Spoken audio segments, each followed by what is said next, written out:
नमस्कार मित्रांनो, शुभविवाह मालिकेच्या आजच्या भागामध्ये आता गायकवाडांना आकाश दीपकचा फोटो दाखवतो आणि म्हणतो की सर हा बघा तो माणूस आहे जो हॉस्पिटलच्या आवारामध्ये सतत दिसला आहे.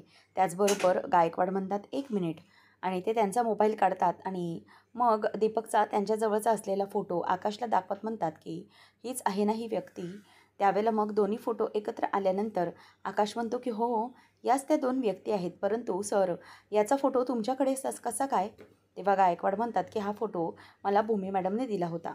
तर त्यावर लगेच आकाश विचारतो की भूमीने हा फोटो कसा दिला तुम्हाला? म्हणजे तिला हा माणूस कसं काय माहीत? तेव्हा मग गायकवाड म्हणतात की ॲक्च्युली मिस्टर आकाश त्याचं काय आहे ना, तुमचा ज्या दिवशी अपघात झाला होता ना, त्या दिवशी तुमच्या गाडीचे ब्रेक फेल करण्यात आले होते आणि ते गाडीचे ब्रेक फेल करण्याचं काम या माणसाने केलेलं आहे, असं भूमी यांचा संशय आहे. कारण त्यांनी तुमच्या बंगल्याबाहेरचं CCTV फुटेज बघितलं आणि अपघाताच्या दिवशी हा माणूस तुमच्या बंगल्याच्या बाहेर आढळला आहे. त्यामुळे त्यांना संशय आहे आणि हा फोटो त्यांनी आमच्याकडे दिला आहे, जेणेकरून या अपघाताच्या मागचं सत्य शोधता येईल. आता हे ऐकल्यानंतर आकाश जरासा आतून खुश होतो, की भूमी संघर्षांकडे राहत असली तरीही आमच्या अपघाताच्या बाबतीत जे काही घडलं आहे याचा शोध ती घेते. याचा अर्थ भूमी अजूनही मला विसरलेली नाही आहे. माझ्याबद्दल तिला काळजी आहेच. अशा विचाराने त्याला आता आनंद झालेला असतो. दीपक फोनवर बोलत असतो.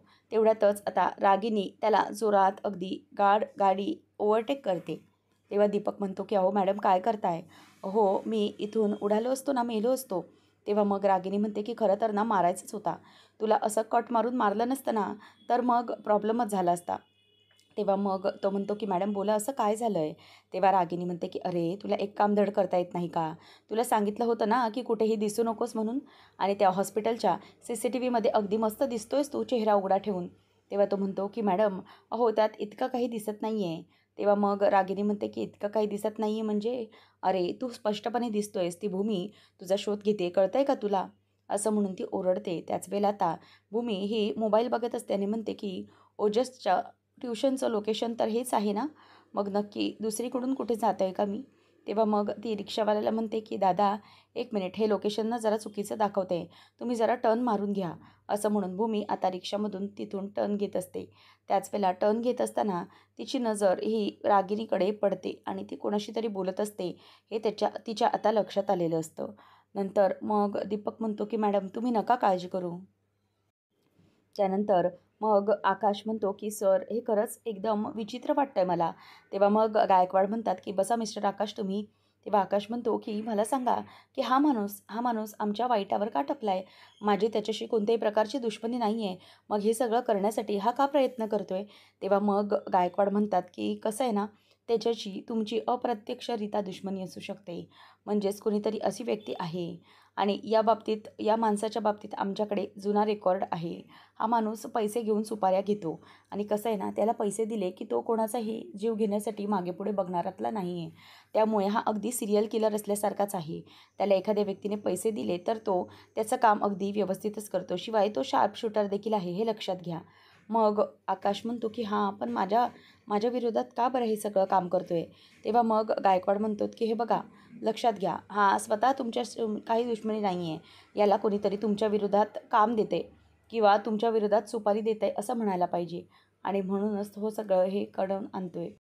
कोणीतरी तुमच्या बाबतीत त्याला हे सगळं काम दिलेलं असणार आहे. म्हणूनच तो हे सगळं करण्याचा प्रयत्न करतोय. तरीही आकाश म्हणतो, "परंतु मला कळत नाही आहे माझ्याबद्दल हे सगळं कोण करतंय?" तेव्हा मग आकाशला तो सांगतो, की कोणीतरी करायला सांगते. एकतर तुमचा अपघात, तुमच्या गाडीचे ब्रेक फेल करण्याचं काम या माणसानेच केलेलं आहे, असं मिसेस भूमींचा संशय आहे. शिवाय तुमच्या बाबतीत जो काही अपघात घडला आहे, तो ह्यानेच घडवला आहे आणि आता तुमच्या ऑफिसमधलं जे कोलते प्रकरण आहे, त्या कोलते प्रकरणाचाही दिशा देण्याचा प्रयत्न यानेच केला आहे. म्हणजे त्याचा हे जीव घेण्याचं काम इनडायरेक्टली ह्यानेच केलेलं आहे. हे आता सांगितल्याबरोबर लगेचच आकाश म्हणतो की पण हे सगळं कोण करतं आहे? म्हणजे या माणसाला माझ्या विरोधात हे कारस्थानं करायला कोण भाग पाडत असेल किंवा कोणी या माणसाला सुपारी दिली असेल? असं आकाश आता त्यांना विचारतो. तेव्हा मग आता गायकवाडांना आठवतं की भूमीने त्यांना सांगितलेलं असतं की हे सगळं करण्याचं काम हे रागिनी आत्यांचं असू शकतं, परंतु तुम्ही प्लीज आकाशला किंवा कुणालाही हे कधीही सांगू नका आणि त्यामुळे ते अलर्ट होतील. त्यावेळेला आता लगेचच पुढे गायकवाड गप्पच बसतात आणि तितक्यात हवालदार जी ॲक्सिडेंट केस असते ती केस ही घेऊन त्याची फाईल घेऊन येतो तेव्हा मग आता गायकवाड म्हणतात की बरं झालं हवालदार, ही फाईल घेऊन आलात. तेव्हा मग आकाश म्हणतो की सर कसली फाईल आहे ही? तेव्हा तो म्हणतो की ही फाईल तुम्हाला खरं तर दाखवायचीच होती, म्हणूनच आता लगेच आकाशला तो बसायला सांगतो आणि म्हणतो की तुमच्या बाबतीत जे काही ॲक्सिडेंट झालं होतं, म्हणजेच तुमच्या गाडीचे ब्रेक फेल झालं तेव्हाची ही फाईल आहे. तर त्याच वेळेला आता फाईल उघडल्या उघडल्या पल्लवीचा म्हणजे संकर्षणच्या बायकोचा फोटो असतो. आता आकाशची नजर त्या फोटोवर जाते. आकाश म्हणतो की सर म्हणजे ही नक्की आमच्या अपघाताबद्दलचीच फाईल आहे ना? मग या फाईलमध्ये हा फोटो कोणाचा आहे? तेव्हा आता गायकवाडांना हे ऐकून धक्काच बसतो की आकाशला या फोटोबद्दल काहीही माहिती नाही आहे. तेव्हा गायकवाड म्हणतात की मिस्टर आकाश, तुमचा अपघात झाला त्याबद्दलचीच फाईल आहे ही. तेव्हा मग आकाश म्हणतो की नाही, पण या फाईलमधल्या या फोटोमधल्या बाईचा आणि अपघाताचा काय संबंध आहे? असं म्हटल्यावर आता गायकवाड थोडेसे विचारच करतात आणि म्हणतात की मिस्टर आकाश, ॲक्च्युली तुमचे जे काही ॲक्सिडेंट झाले त्यामध्ये हे बद्दल तुम्हाला काहीच खरं माहिती नाही आहे. म्हणजे या बाई कोण आहेत, यांचं काय आहे? तेव्हा मग आता तो म्हणतो की या डॉक्टर संकर्षण यांच्या वाईफ आहेत. मग आकाश तरी विचारतो की तेच मग यांच्या वाईफचा इथे फोटो कशासाठी? त्यावेळेला आता आकाशला ते सांगतात की अहो मिस्टर आकाश, तुमचा जो काही अपघात झाला होता ना, तर त्या समोरच्या गाडीमध्ये याच बसल्या होत्या. मग हे ऐकल्यानंतर आकाश म्हणतो की नाही, प्लीज सर तुम्ही मला नीट एक्सप्लेन करून सांगाल का? याबद्दल ना मला काहीच समजत नाही आहे. म्हणजे माझा सगळा गोंधळ उडाला आहे. नेमकं तुम्ही काय बोलण्याचा प्रयत्न करताय? तेव्हा आता लगेचच गायकवाड सांगतात की अहो मिस्टर आकाश, तुम्हाला माहिती नाही आहे का, तुमचं जेव्हा अपघात झाला होता ना, तेव्हा तुमची गाडी यांच्याच गाडीला धडकली होती. हे ऐकून आकाशला धक्काच बसतो. तो म्हणतो की काय बोलताय तुम्ही? तेव्हा आता लगेचच ते म्हणतात की हो, मी खरंच सांगतोय. अहो तुमचा अपघात झाला होता ना, तो याच गाडीला म्हणजे तुम्ही याच गाडीला जाऊन धडकला होतात. तुमची गाडीची धडक यांच्या गाडीला बसली होती आणि त्या गाडीमध्ये डॉक्टर संकर्षण अधिकारी आणि त्यांची वाईफ होती आणि या अपघातातच त्यांच्या वाईफचा मृत्यू झाला आहे. या अपघातातच वाढल्यात. हे ऐकल्यानंतर आता आकाशला जबरदस्त धक्का बसतो. तो म्हणतो की काय? म्हणजे सर मला हे सगळं काहीच माहिती नव्हतं. तेव्हा मग आता लगेच गायकवाड सर म्हणतात की हो, मी तुम्हाला मगासपासून तेच तर सांगण्याचा प्रयत्न करतोय. तुमच्या गाडीचा अपघात झाला होता. ती गाडी समोर असणाऱ्या संकर्षणच्या गाडीला धडकली आणि त्यातच त्यांच्या वाईफचा मृत्यू झाला आहे. हे ऐकल्यानंतर आता आकाश तिथेच घामाघूम होतो. म्हणजे त्याला 2 मिनटं काहीच सुचत नाही. तो अगदी सुन्न झालेला असतो की बापरे, ही सगळी अशी घटना घडली आणि संकर्षणची वाईफ या घटनेत गेली आहे. तेव्हा मग आता लगेच गायकवाड म्हणतात की हो, हीच गोष्ट आहे ज्यामुळे तुम्हाला जबरदस्त धक्का बसेल असं वाटत होतं. परंतु आता तरी तुमच्यासमोर सत्य यायलाच हवं की नेमकं काय आहे ते. आता आकाश म्हणतो की नाही, म्हणजे हेच तर सत्य नसेल ना? कदाचित भूमी संकर्षणकडे राहायला गेली आहे. त्याच्यामागे हेच तर कारण नसेल की भूमीला वाईट वाटलं असेल आमच्यामुळे, त्यांच्यावर ही परिस्थिती आली त्यामुळे, असं म्हणून आता आकाश तिथे सुन्न होतो. तेव्हा मग गायकवाड म्हणतात की मिस्टर आकाश, तुम्ही जरा 2 मिनिट बसा आणि मग तो त्याला प्यायला पाणी देतो. परंतु आता आकाशला ती घटना आठवावी लागते आणि आठवते की आकाश भूमीला म्हणतो की भूमी, माझ्या गाडीचे ब्रेक फेल झाले आहेत. मला वाटतं आहे की गाडी थांबणारच नाही आहे. तेव्हा भूमी म्हणते की आकाश काय करायचं आहे आता आपण? तेव्हा आता आकाश हा जोरात ॲक्सिडेंट होतं आणि तिथेच समोरच्या गाडीला त्याची गाडी आदळते आणि त्याच वेळेला त्या समोरच्या गाडीमध्ये संकर्षणची बायको असते. हे आता जेव्हा त्याला समजतं तेव्हा त्याला खूपच वाईट वाटतं आणि तो तिथल्या तिथेच आता थक्क होऊन बसून गेलेला असतो. आणि भूमी आता म्हणत असते की म्हणजे रिक्षावाले काका, तुम्ही एक काम करा, हे लोकेशन ना कदाचित आपलं चुकतं आहे, त्यामुळे तुम्ही जरा इथून टर्न घ्या बघू, असं भूमी त्यांना टर्न घ्यायला सांगत असते. तर इथे दीपक आणि त्या रागिनीचं बोलणं सुरू असतं. रागिनी दीपकला खूपच झापत असते आणि हे सगळं काय करतोस, कसं करतोस, हे सगळं त्याला ओरडत असते. त्याच वेळेला आता भूमीची नजर ही समोर असलेल्या रागिनीवर जाते आणि ती म्हणते की 1 मिनिट जरा थांबा. आता रागिनी कोणाशी बोलते याचा विचार तिच्या डोक्यामध्ये सुरूच असतो. त्याच वेळेला मग आता रागिनी ही मुद्दामच बोलण्याचं नाटक करत असते आणि तिथेच तेवढ्यातच भूमी येते आणि आवाज देते की रागिनी आत्या. आता रागिनीने आवाज ऐकल्यानंतर ती जराशी चक्रावते आणि शांतच बसते. आणि भूमी विचार करते की रागिनी आत्या इथे काय करतायत? नेमके आता इथे कोणाशी बोलण्यासाठी आल्यात? आणि असं बोलत असताना रागिनी घाबरलेली असते. तेवढ्यातच भूमी समोर येऊन बघते तर समोर कोणीतरी दुसरा अनोळखीच व्यक्ती असतो. त्याच वेळेला भूमीला हे सगळं म्हणजेच बघत असताना आश्चर्य बसतो की हा नक्की कोणता व्यक्ती आहे? म्हणजेच दीपकने हे सगळं खरं तर मॅनेज केलेलं असतं. दीपकला भूमी रिक्षातून बघते हे दिसलेलं असतं आणि त्यामुळे पटकन तो तिथून बाजूला झालेला असतो. मॅडम भूमी असं तो बोलतो आणि रागिनी म्हणते की हो हो पटकन बाजूला हो, भूमी इथे यायच्या आत पटकन इथून सटक, असं ती त्याला आता सांगते. त्यामुळे दुसराच व्यक्ती समोर येऊन उभा राहतो. आता त्याच वेळेला भूमी म्हणते की रागिनी आत्या तुम्ही इथे यावेळेला काय करताय? तेव्हा ती म्हणते की माझं काम आहे इथे, माझ्या कामासाठी मी इथे आले. तुझा काय या सगळ्याशी संबंध आहे? आणि मी कुठे जाऊ काय जाऊ हा सर्वस्वी माझा प्रश्न आहे, त्यामध्ये तू मला का प्रश्न विचारतेस? तेव्हा भूमी म्हणते की नाही, तो सगळा तुमचा वैयक्तिक प्रश्न आहे, त्याच्याशी माझं काहीच घेणं देणं नाही. परंतु तुम्ही इथे कोणाला बोलायला आला होतात, कोणाशी भेटताय हे सगळं मला बघायचं होतं. कारण तुम्ही हे जे सगळं करताय ना, त्यामध्ये माझा संशय आहे की तुम्हीच हे सगळं घडवून आणलं आहे. आमच्या गाडीचे ब्रेक फेल हे तुम्हीच केलेत. शिवाय हॉस्पिटलमध्ये जे काही घडवलंत ना, तो प्रकार तुम्हीच केला आहे. आणि तो दीपक तुमचाच माणूस आहे ना, असं रागिनीला ती विचारते. आणि मग त्यावेळेला रागिनी म्हणते की काय गं भूमी, प्रत्येक वेळेला तू माझ्यावर असे बिनबुडाचे आरोप का बरं करत असतेस?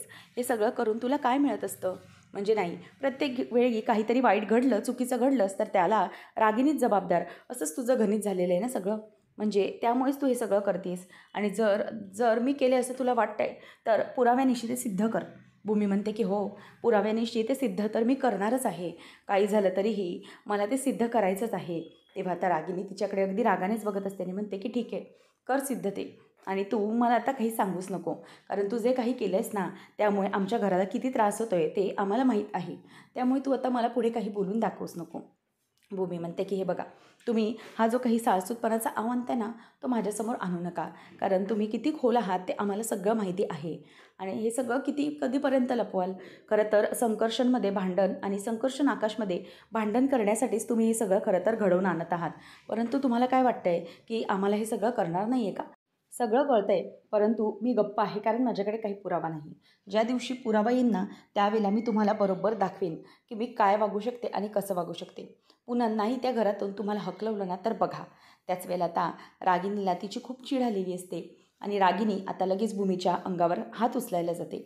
तेवढ्यात भूमी पटकन तिचा हात धरते आणि म्हणते की हे बघा, आतापर्यंत मी तुम्हाला खूप सहन केलेला आहे आणि आतापर्यंत मी आपल्यातल्या नात्याचा मान ठेवला आहे. जरीही तुम्ही तो भान बाळगत नसाल तरीही मी तो नात्यातला मान ठेवला आहे. परंतु आता नाही, बस झालं. आता मी नात्यातला मान ठेवायलाही मागे पुढे बघणार नाही. आता मी तुमचा हात धरला आहे, पुढच्या वेळेला माझाही हात उचलू शकतो एवढं लक्षात ठेवा. आणि इथून पुढे माझ्यावर अशा प्रकारची अरेरावी करण्याचा प्रयत्न करायचा नाही, अशी सरळच भूमी आता धमकी देते. त्यामुळे रागिनी तिथेच गप्प बसलेली असते. भूमी म्हणते की जर वेळेला माझ्याकडे एखादा जरी पुरावा आला तरी लक्षात ठेवा मी तुमचं काय करेन ते. इथून पुढे तुमच्या बाबतीत काहीही होऊ शकतं, असं रागिनी सरळ तिला धमकी देते. आणि दीपकच्या बाबतीतलं सत्य हे सांगूनच तिथून मोकळी झालेली असते. आणि रागिनीचा आता खूप जास्त जळफळाट होत असतो.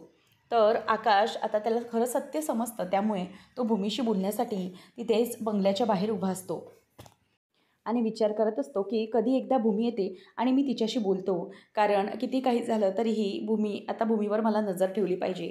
एकदा की हा वॉचमन जरा बाजूला झाला, इकडे तिकडे गेला की मग मला जरा भूमीशी जाऊन बोलता येईल. म्हणूनच आता गाडीच्या मागे लपून आकाश तिकडे बघतच राहिलेला असतो.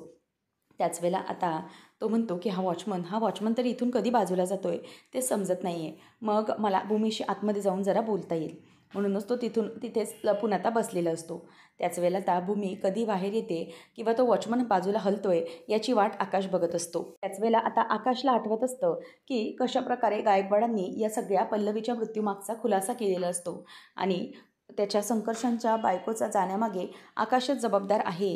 हे सगळं आता कशाप्रकारे त्याने सांगितलेलं असतं आणि म्हणूनच हे सगळं घडलं आहे का, असा विचार आकाशच्या डोक्यामध्ये येतो की अपघाताच्या दिवशी समोरच्या गाडीमध्ये असलेल्या संकर्षणच्या वाईफचा मृत्यू या अपघातामुळे झालेला होता. असं म्हटल्यावर आता आकाश विचार करतो की कदाचित हे सगळं यामुळेच घडलं आहे का? म्हणजे संकर्षणची बायको या अपघातात गेली आहे आणि याचं गिल्ट मनात ठेवून भूमीने इथे राहण्याचा निर्णय घेतला आहे का? म्हणजे म्हणूनच ती त्याचं घर वगैरे सांभाळते का? या जर गोष्टी ती करत असेल तर तिला समजावलं पाहिजे. या गोष्टी तिला करायला नको, मी तिला या सगळ्यात गोष्टीत समजावेन, असं आकाश आता स्वतःशीच बोलत असतो. त्यानंतर मग आता संकर्षणला वरून कॉल करतो आणि मग संकर्षण म्हणतो की आकाश, अरे वरून, त्याबद्दल मी तुला शोधण्यासाठी सांगितलं होतं की तो नक्की व्यक्ती कोणासाठी काम करतोय, काय करतोय, या बाबतीतलं सत्य तुला समजलं आहे का? त्यावेळेला आता संकर्षण म्हणतो की सर समजले असेल तर प्लीज सांग. तेव्हा वरून म्हणतो की हो, एक फोटो मी तुला पाठवतोय, तो फोटो जरा बघ. तेव्हा मग आता लगेच संकर्षण फोटो बघतो आणि त्यामध्ये आकाश आणि तो दीपक हे दोघंजणही बोलताना दिसत असतात. आणि त्याच वेळेला मग आता इथे आकाशचा तो फोटो पाहिल्यानंतर संकर्षणचा आणखीनच रागराग होतो. तेव्हा मग संकर्षण म्हणतो की बघ, मी तुला सांगितलंच होतं ना, या सगळ्याच्या मागे तो आकाशच जबाबदार असणार आहे. तोच हे सगळं खरं तर घडवून आणतोय. तेव्हा मग संकर्षणचा मित्र वरून बोलतो की हे बघ, आता जे मला सापडलं ते मी तुला पाठवलं. बरं ठीक आहे, चल मी थोडा कामामध्ये आहे, I will call you back, असं बोलून तो फोन ठेवून देतो. आणि मग संकर्षणला पक्क माहीत पडतं की या सगळ्याच्या मागे हा आकाशच आहे आणि आकाशचाच माणूस आहे आणि त्याने हे सगळं घडवून आणलं आहे. त्याच वेळेला इथे आता वरुणला आठवतं की कशाप्रकारे या फोटोचा वापर रागिनीने घडवून आणलेला. मग संकर्षणच्या बाबतीत लगेच वरून विचारतो की अहो, हा या दीपकचा आणि आकाशचा फोटो तुम्ही कधी काढलात? तेव्हा रागिनी म्हणते की फार पूर्वी काढला होता. असंच दीपकला आकाशला एखादा पत्ता, रँडम पत्ता विचारण्यासाठी पाठवलं आणि त्याच वेळेला हा फोटो मी क्लिक करून ठेवला होता. मला माहीत होतं की या फोटोचा कधी ना कधीतरी भविष्यकाळात उपयोग होऊ शकतो. त्यामुळेच मी हा फोटो काढला आणि आज मी योग्य वेळ येण्याची वाट पाहिली आणि हा फोटो तुला त्याला पाठवायला सांगितला. असं म्हटल्यावर आता वरून म्हणतो की मॅडम, खरंच तुम्ही ना अगदी ग्रेट आहात, जीनियस, असं म्हणून तो रागिनीचं कौतुक करत असतो. त्यानंतर इथे आकाश अजूनही थांबलेलाच असतो. वॉचमन काही केल्या तिथून हलायला तयार नसतो. आता आतमध्ये कसा जाऊ हा प्रश्न त्याला पडतो. त्याच वेळेला समोरून रिक्षा येत असते आणि रिक्षामधून भूमी आणि ओजस येत असतात. त्यावेळेला आता रिक्षामध्ये असतानाच भूमीची नजर ही पटकन त्या आकाशवर पडते आणि रिक्षातून उतरल्यावर भूमी म्हणते की ओजस, बाळा पळ लवकर आतमध्ये. मी काय करते ना, मी बागेतली माझ्या पूजेसाठी जी फुलं आहेत ना ती घेऊन येते, तोपर्यंत तू आतमध्ये पळ लवकर. असं म्हणून ती आता ओजसला आतमध्ये जायला सांगते आणि ओजस देखील आतमध्ये पटापट हो भूमी असं बोलून निघून जातो. आणि तो निघून गेल्यावर आता भूमीला आकाशशी बोलायचं असतं आणि म्हणूनच पटकन ती बोलण्यासाठी म्हणून तिथे जाते. तेव्हा आता आकाश, तू इथे काय करतोयस, असं ती हळूच आवाजात विचारते. आकाश म्हणतो की भूमी, मला प्लीज खरं सांग, नक्की काय आहे यामागे? तेव्हा मग भूमी म्हणते की कशाबद्दल बोलतोयस तू? तेव्हा आकाश म्हणतो की भूमी, जे काही सत्य असेल ना ते प्लीज मला सांग. आणि हो, मला आणखी एक सत्य समजलं आहे, ते म्हणजे आपला जो काही अपघात झाला होता त्या अपघातामध्ये संकर्षणची बायको गेली आहे, हे खरं आहे आणि हे मला समजलं आहे. आता पटकन भूमी त्याच्याकडे आश्चर्यचकित होऊन बघतच राहते.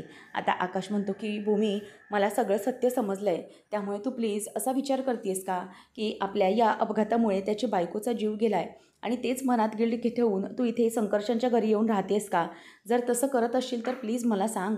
कोणतंही असं गिल्ट मनात ठेवू नकोस. प्लीज भूमी, लक्षात घे, हे जे काही घडतं आहे ना, या गोष्टी या आपण जबाबदार नाही आहोत त्याला, हे सगळं चुकीने घडलं आहे. त्यामुळे तू कुठल्याही प्रकारचं गिल्ट मनात ठेवून इथे राहू नकोस आणि जे काही तुझ्या मनात असेल ते आता तरी यामागचं खरं कारण बोलून टाक. हेच आहे का खरं कारण? तू हे सगळं करण्यासाठी स्वतःला जबाबदार धरत इथे राहायला आली आहेस का? सांग मला भूमी. आपण दोघं नवरा बायको आहात, तुला माहिती आहे, आपण दोघं एकमेकांच्या जीवाला जीव देतो, एकमेकांपासून काहीच लपवलेलं नाही आहे. बोल, जर खरं असेल तर सगळं बोलून टाक आणि ते सत्य सांगितलंस तर मी काही करायला तयार आहे तुझ्यासाठी. मी काही करू शकतो, त्यामुळे तू प्लीज मला सांग, नको घाबरू. भूमी बोलणार तेवढ्यात तिथे संकर्षण येतो आणि रागानेच आवाज देतो की भूमी, तू इथे काय करतेस? तेव्हा भूमी आता तिथेच गप्प पडते. तेव्हा मग आकाश तिच्याकडे बघतच राहतो की भूमी, बोल काय आहे ते, प्लीज बोल. परंतु तरीही भूमी बोलायला तयारच नसते, कारण संकर्षण तिच्याकडे तसा रागानेच बघत असतो. नंतर मग भूमी म्हणते की आकाश, तेवढ्यातच संकर्षण म्हणतो की भूमी प्लीज आत चल. तेव्हा आता भूमी ही पटकन बाजूला येऊन संकर्षणच्याच बाजूला येऊन उभी राहते. आकाश आता बोलत असतो की 1 मिनिट संकर्षण, मला बोलायचं आहे. तेव्हा मग तो म्हणतो की नाही, तुला तिच्याशी बोलता येणार नाही. तेव्हा आकाश म्हणतो की माझी बायको आहे ती. तेव्हा संकर्षण म्हणतो की एक्स वाईफ, ती तुझी बायको नाही आहे, आता ती माझी बायको आहे. त्यामुळे मी जे सांगेन ना तेच ती ऐकणार आहे. त्यामुळे प्लीज तू आता इथून निघ. तेव्हा मग आता आकाश म्हणतो की भूमी, हे बघ, कोणत्याही गोष्टीला तू घाबरू नकोस. तुझ्या मनात जे काही आहे ते प्लीज तू सांग, नको अशी घाबरूस. परंतु तुझ्या मनात जे काही आहेस तू लपवलंस तर खूप मोठा प्रॉब्लेम होऊ शकतो. त्यामुळे भूमी बोल काय आहे ते प्लीज, असं तो तिला विचारत असतो. परंतु भूमी तिथून आता निघून जाते आणि त्याच्या मागोमाग संकर्षण देखील. आकाश आता मागे जाण्याचा प्रयत्न करतो की भूमी प्लीज बोल, परंतु तिथे वॉचमन येतो आणि वॉचमन संकर्षणला धरतो आणि त्याला मागे करत असतो आणि म्हणतो की प्लीज तुम्ही इथून निघा. आतमध्ये आल्यानंतर लगेचच संकर्षणची सासू विचारते की काय, कोण होता तो, त्याच्याशी तुम्ही बोलत होतात? तेव्हा मग आता लगेच संकर्षण बाजू सावरत म्हणतो की हेल्थ काउन्सिलची मीटिंग झाली ना, तिथून तो माणूस आला होता, बाकी काही नाही. तेव्हा मग लगेच संकर्षणची सासू सुलोचना म्हणते की तसं वाटत तर नव्हतं बघताना. मग आजोबा म्हणतात की हे बघ सुलोचना, तुला काय वाटतंय काय नाही ते महत्त्वाचं नाही आहे. त्यांनी सांगितलं ना तुला की ह्या सगळ्या गोष्टी अशा आहेत, मग उगीच त्या गोष्टींकडे का बरं लक्ष देतेस तू? त्यापेक्षा तू एक काम कर, ओजस आताच ट्युशनवरून आला आहे, त्याचं काय हवं नको त्याला ते बघ जरा जाऊन, इथे तू बोलत बसण्यापेक्षा. असं म्हणून सुलोचनाला जायला सांगतो. आणि नंतर मग संकर्षण म्हणतो की बघितलंस भूमी, तू का त्या आकाशला बोलायला गेली होतीस, का त्याच्याशी भेटायला गेली होतीस? अगं काहीच गरज नव्हती. बघितलं ना, यांच्या किती बारीक नजरा असतात त्यामुळे जरा सांभाळून राहा या गोष्टीपासून, असं तो तिला समजावतो. पुढच्या भागामध्ये आपल्याला पाहायला मिळणार आहे की आता इथे कृष्ण जन्माचा दिवस असतो आणि त्याच वेळेला गुरुजी सांगतात की नवरा बायको जे आहेत त्या दोघांनाच हा मान मिळणार आहे आणि ते दोघंच हे सगळं करू शकतात. त्यामुळे आता संकर्षण अगदी आनंदाने भूमीबरोबर कृष्ण जन्माचा पाळणा हलवण्यासाठी तयार असतो. तेवढ्यातच आता इथे आकाशचा हातमध्ये येतो आणि आकाश हा तो पाळणा धरतो आणि आकाश आणि भूमी हे दोघंजणही तो पाळणा आता हलवत असतात. त्यावेळेला आता आकाशची पण नजर पटकनच भूमीवर जाते आणि भूमी आणि आकाश हे दोघंही श्रीकृष्णाचा तो पाळणा नवरा बायकोच्या नात्याने आता झुलवत असतात. त्याच वेळेला मग तिथे आता संकर्षण हे सगळं बघतो आणि हे पाहिल्यानंतर त्याला आता धक्काच बसतो. अशाच मालिकांचे अपडेट्स जाणून घेण्यासाठी आजच आपल्या चॅनलला सबस्क्राईब नक्कीच करा. धन्यवाद.